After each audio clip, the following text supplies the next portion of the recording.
I remember lazy days of many hours whiled away, real from my life. All the dust of what I saw then captured in an unorganized pile and never swept away.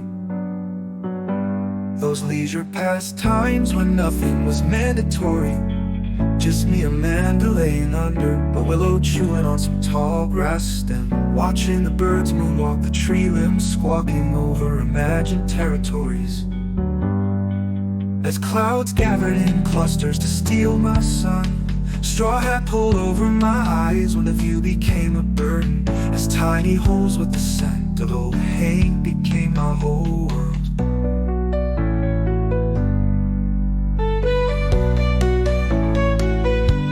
Sounds were amplified in my blinded state.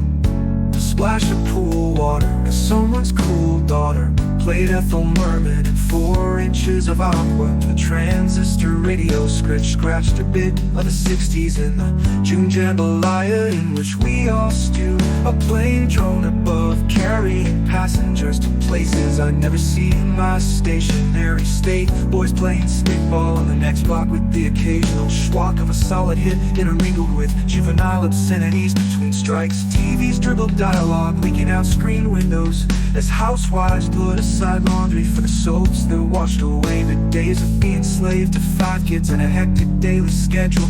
Cars hummed on distant roads, adding a constant motion to my mind travels. The sun reflecting off chrome with occasional glares dazzling the vertical as I lay horizontal with no fixed point. 1 p.m. on a summer day, the smells of charcoal and freshly ground cow mingled with fresh apple pies that squatted in tempting positions on windowsills.